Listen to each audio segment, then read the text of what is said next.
4장 25절에서 32절 말씀입니다. 성경으로는 신약 314쪽입니다. 그런즉 거짓을 버리고 각각 그 이웃과 더불어 참된 것을 말하라. 이는 우리가 서로 지체가 되니라.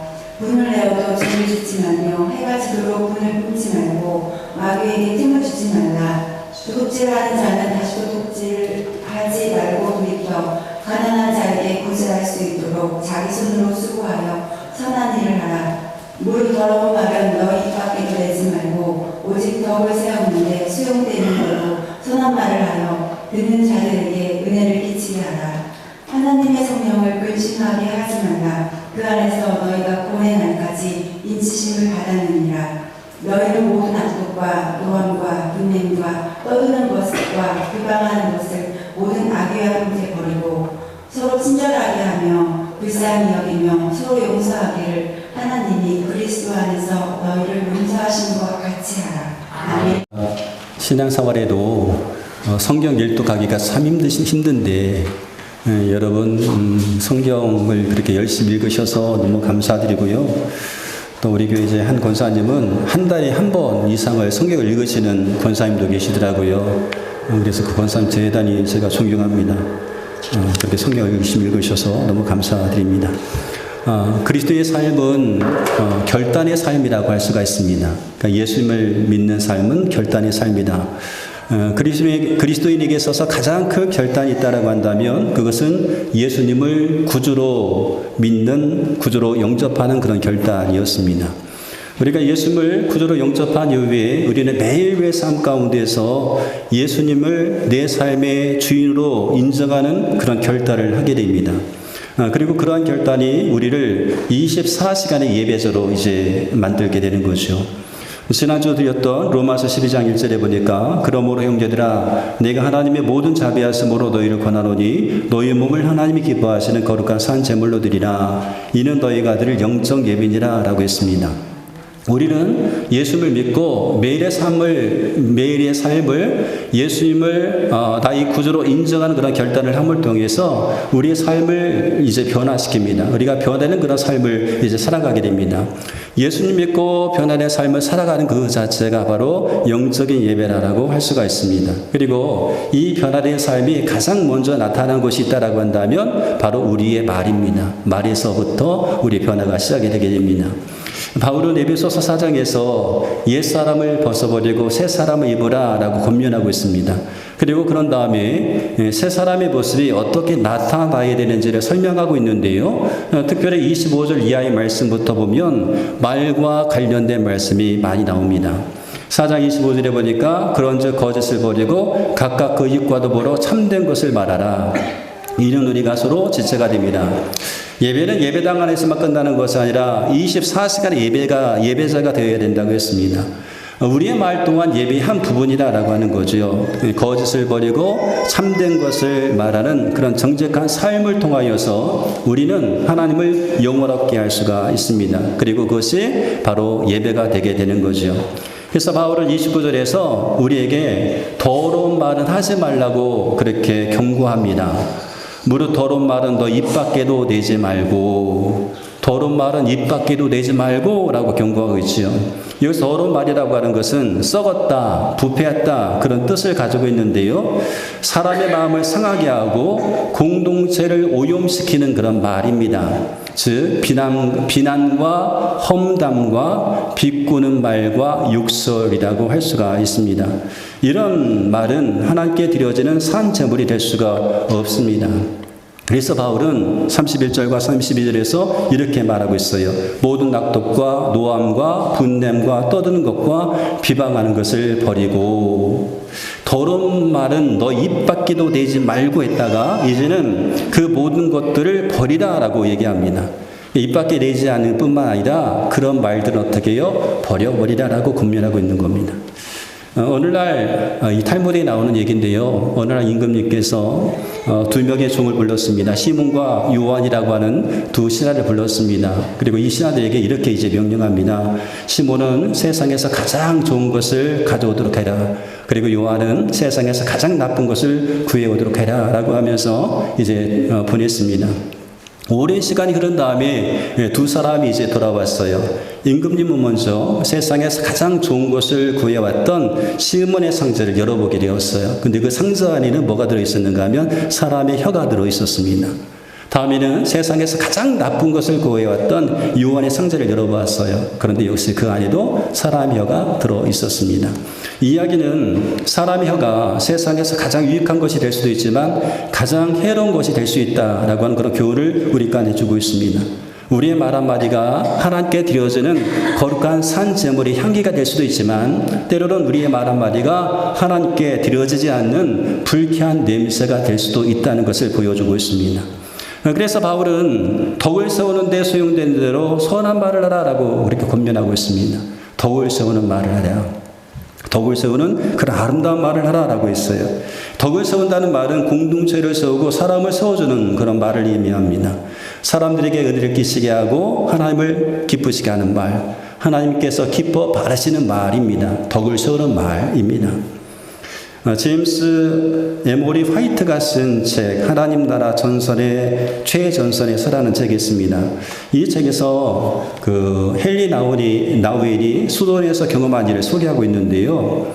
헨리 나우엘이 수도원에 있을 때 수도사들에게 있어서 걱정이 하나 있었어요. 뭐냐면 그 수도원에서 일하는 일꾼들이 있었는데 이 일꾼들이 심성은 굉장히 착했는데 몇몇 일꾼들이 욕을 그렇게 잘하는 거예요. 마음은 착했는데 욕을 잘하는 그런 일꾼들이 있었습니다. 그래서 나우엘은 이 욕을 잘하는 일꾼들에 대해서 수도사들이 과연 어떤 반응을 보일까 궁금했어요.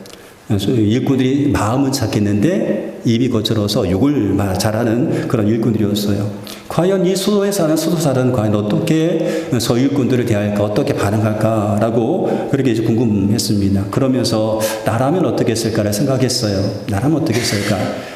나우엘이 자기 자신을 생각하니까 그랬을 것 같았어요. 처음에는 말을 하지 않는 거예요. 말이 없다가 점점 이제 사람들이 거친 말을 들으면서 마음이 막 복잡해지고 마음의 분노가 차오르기 시작할 것이다. 그리고 마침내 터져버리겠지. 욕하면 안 되는 건 몰라요 하면서 나는 그렇게 말할 것 같아. 이제 그렇게 이제 자기 자신을 생각하고 있었는데 그때 마침 안톤이라고 하는 그런 수도사가 있었는데 이 안톤이라고 하는 수도사가 일꾼들이 욕하는 소리를 이제 듣게 되었습니다. 어떤 일꾼이 예수님의 이름이 들어간 욕을 하면서 그분의 이름을 망령되이 사용하고 있는 것을 듣게 되었어요.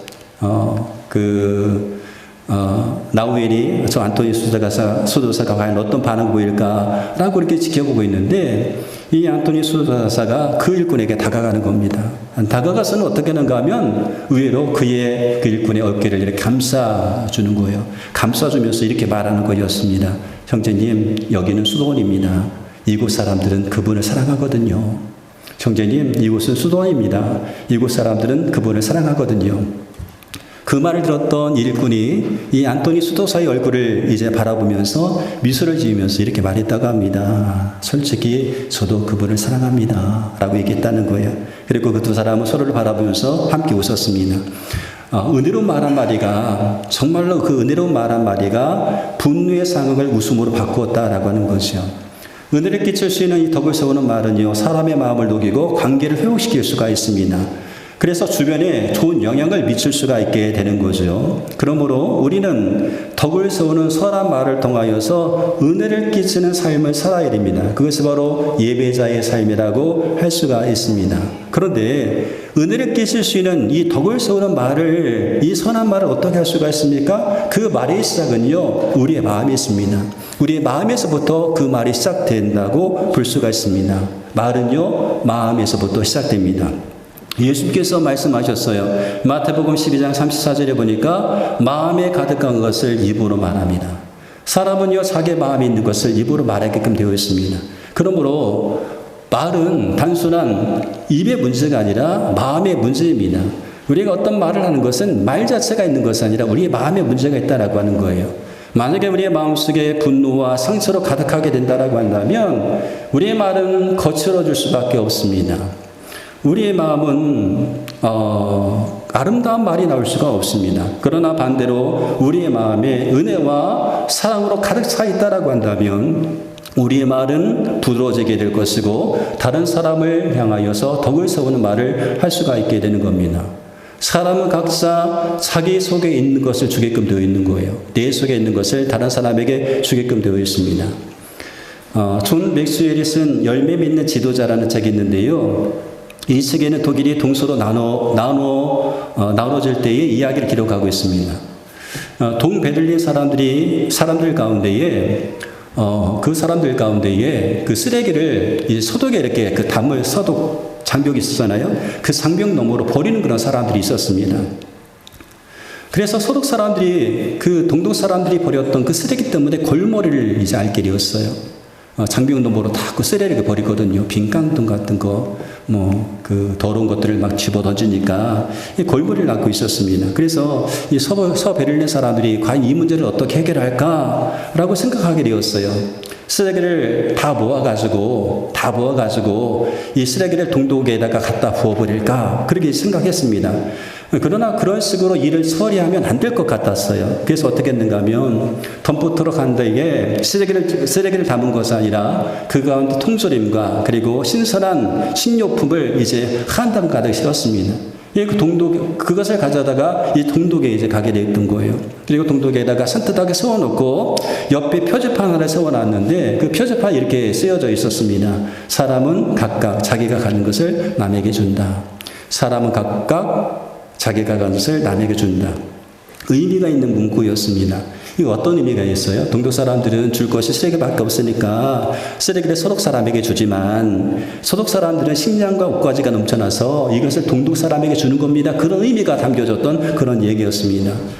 이 글귀를 읽었던 동독 사람들이 너무나 부끄러웠어요. 그래서 그 이후로는 쓰레기를 버리는 일을 멈췄다고 합니다. 그렇습니다, 여러분. 사람은 자기 속에 있는 것을, 자기가 가지고 있는 것을 다른 사람에게 주면서 살게 되는 겁니다. 내 마음에 미움이 가득 차 있으면 미움을 주게 되고요. 내 마음에 사랑이 가득 차 있다라고 한다면 사랑을 주게끔 되어 있습니다. 그래서 우리는 우리의 마음이 더러워지지 않도록 우리의 마음을 지켜야 돼요. 왜요? 우리의 마음이 더러워지면 더러운 것밖에 줄 수가 없거든요. 잠언 4장 23절에 그래서 이렇게 말씀합니다. 모든 지킬 만한 것 중에 더욱 내 마음을 지키라. 지킬 만한 것 중에 더욱 내 마음을 지키라. 생명근원이 이에서 남이니라 라고 말했습니다. 우리의 말은 결국 우리의 마음의 상태를 보여준다고 할 수가 있어요. 사람은 자기 마음에 있는 것을 쏟아냅니다. 좋은 것으로 채워져 있으면 좋은 것으로 쏟아지지만 나쁜 것으로 채워지면 나쁜 것이 쏟아집니다. 예수님께서 바리새인들을 책망하시던 것이 있었습니다. 근데 그런 것 가운데 하나가 말에 대한 것도 책망을 하셔요. 마태복음 12장 34절에 보니까 너희는 악하니 어떻게 선한 말을 할 수 있느냐. 너희가 악한데 어떻게 선한 말을 할 수 있느냐. 이는 마음에 가득한 것을 입으로 말합니다. 너희가 악한데 어떻게 선한 것을 말할 수 있느냐. 이는 마음에 가득한 것을 입으로 말합니다. 지금 우리가 가지고 있지 않으면 나눌 수 없다는 거예요. 우리 안에 선이 없는데 어떻게 선한 것을 나눌 수가 있겠습니까? 우리 안에 선한 것이 없는데, 우리 안에 사랑이 없는데 어떻게 사랑을 나눌 수 있고 선한 것을 나눌 수가 있겠는가라고 하는 거예요. 그러므로 우리 입술의 언어가 달라지기 위해서는요, 먼저 우리의 마음이 바뀌어져야 됩니다. 우리의 마음이 달라져야 된다라고 하는 거죠. 우리의 마음에 선한 것들로 좋은 것들로 가득 차 세워져 있어야 그런 것들이 나올 수 있잖아요. 근데 그런 것들이 없는데 어떻게 줄 수가 있어요? 내가 가지고 있지 않는 것을 그렇게 나눠줄 수가 있습니까? 그러기 위해서 여러분, 우리의 마음을 지키고 우리의 마음이 정말로 좋은 것들로 선한 것로 가득 채우기 위해서 여러분, 우리 안에 주님으로 충만하기를 여러분 간구하십시오. 주님, 제가 예수님으로 충만하기 원합니다. 예수님으로 충만하기 원합니다. 예수님을 닮아가는 그런 모습이 우리 가운데 있어야 되는 것 아닐까요? 예수님으로 충만할 때에 우리는 은혜 받는 사람으로서 은혜의 관성으로 말할 수 있게 되는 겁니다. 예수님으로 충만해야 그 충만하신 주님을 통하여서 내가 은혜 받고 내가 은혜 받았기 때문에 은혜 받는 사람으로서 말을 하는 거죠. 은혜의 관점에서 말을 하게 되어서 덕을 세우는 선한 말을 할 수가 있게 되는 겁니다. 성도 여러분, 에베소서 4장은 우리에게 이렇게 묻고 있습니다. 너희 말은 새 사람의 말이냐 옛 사람의 말이냐 이렇게 묻고 있습니다. 여러분, 세상은 여전히 비난과 불평과 조롱과 분노의 말로 가득합니다. 조금만 나가서 들어보면 비난하는 말, 험담하는 말, 욕하는 말, 그런 말들로 가득해요. 아이들이 이야기하는 걸 한번 들어보세요. 욕이 아니면 말할 수가 없어요. 다 욕이에요. 어떻게 욕을 하면서도 다 통하는지 모르겠어요. 그게 기본적인 말 같아요. 그런 말들이 막 합니다. 그런 말로 가득합니다. 종종 우리는 그런 말을 우리가 듣지 않아야 되는데 그런 말을 들을 때가 있어요. 비난하는 말, 험담의 말, 조롱하는 말, 그런 말들을 우리가 들을 때가 있습니다. 여러분, 누군가 여러분을 향해서 비난의 말을 던지고 있습니까? 누군가 여러분을 향해서 상처 주는 말을 지금 하고 있습니까? 여러분을 향해서 막 화를 내면서 분노하고 있습니까? 여러분을 향해서 미움을 던지고 있습니까? 각종 쓰레기와 같은 말, 이 더러운 말들을 여러분에게 지금 던지고 있습니까? 여러분을 향해서 던지고 있습니까? 세상이 그렇게 된다 할지라도 우리는 좀 달라야 된다라고 하는 거예요. 예배자인 우리는 좀 달라야 됩니다. 예배자는 쓰레기와 같은 더러운 말을 다른 사람에게 던지는 그런 사람이 아닙니다. 예배자는요, 축복과 격려와 덕을 세우는 말을 해서 은혜를 끼치는 그런 사람들입니다. 그 누군가가 나에게 쓰레기를 던진다고 해서 나도 똑같이 쓰레기를 던지면 안 된다는 거예요. 참 힘들고 어렵지요. 저 사람 나한테 쓰레기와 같은 말을 던지는데 난 그것을 참고 던지지 않고 축복의 말을 한다는 거 쉽지 않습니다. 참으로 어려운 그런 말입니다. 그러나 예배자는 가지고 있는 것이 다르기 때문에 그 다른 것을 던져줘야 된다는 거죠. 3초간이라는 책이 있어요. 오늘 책을 많이 소개하는데 3초간 책이 있는데 이 책의 저자가 소개하는 법칙이 하나가 있습니다. 쓰레기의 법칙이에요. 쓰레기 차이 법칙이라는 그런 것을 소개하고 있습니다.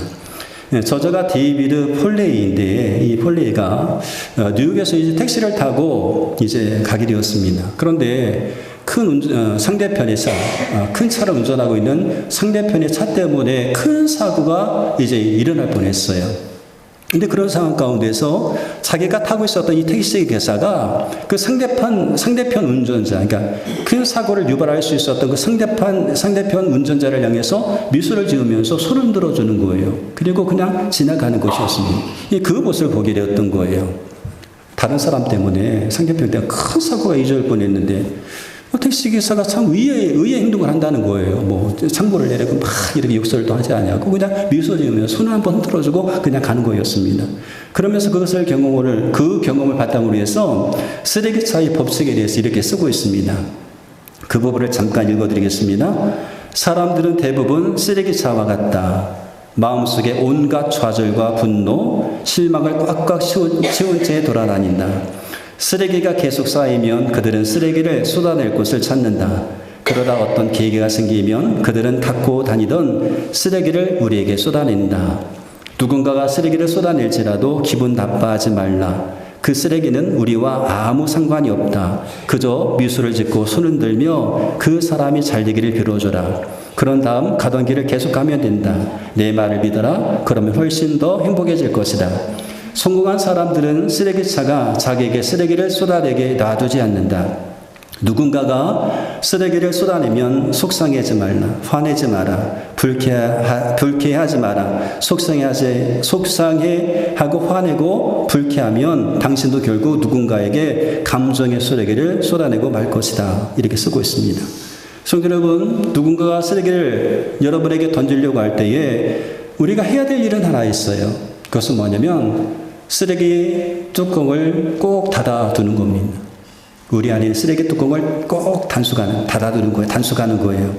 사람들이 온갖 비난과 나쁜 말과 원망과 비난으로 가득한 말들, 정말 쓰레기와 같은 더러운 말들을 쏟아낼 때에 여러분이 가지고 있었던 그 쓰레기통을 단단하게 이렇게 지키십시오. 단속하는 겁니다. 쓰레기통이 열리지 않기를 단속하는 겁니다. 사람들이 우리를 향하여서 쓰레기를 쏟아내는 것을 막을 방도는 없습니다. 다른 사람이 나를 향해서 비난하는 말, 험난하는 말, 그런 말, 조롱하는 말, 그런 말을 하지 않도록 우리가 하지 않을 수는 없습니다. 그러나 우리가 할 수 있는 것이 있는데 그것은 뭐냐면 우리의 쓰레기통을 단단히 닫아두는 것입니다. 그러면서 그 사람들을 향해서 쓰레기 그렇게 쏟아내지 마시고 그 쓰레기를 재활용하세요라고 권면할 수가 있다 그런 거죠. 성도 여러분, 하나님께서 우리가 은혜를 끼치는 말로 하나님의 마음을 사람들에게 전하기를 원하십니다. 우리가 하는 말들이 예배의 표현입니다. 예배입니다. 그래서 입술은 제단이 되고 말은 제물이 되는 거죠. 원망과 비난과 불평의 말은 하나님께 드려질 수 없는 부정한 제물이지만 감사와 격려와 사랑의 말은 하나님께서 기뻐하시는 향기로운 제물이 되게 되는 겁니다. 우리의 말이 하나님께 드려지는 24시간의 예배가 되게 합시다. 그래서 비난이 들려올 때 축복으로, 조롱이 들려올 때 은혜로, 분노가 몰려올 때 사랑으로 응답하십시오. 그래서 세상을 놀랍게 하시고 놀라게 하시고 사람들로 하여금 우리를 보고 하나님을 영원롭게 하는 그런 예배자가 되시기를 주 이름으로 축복합니다.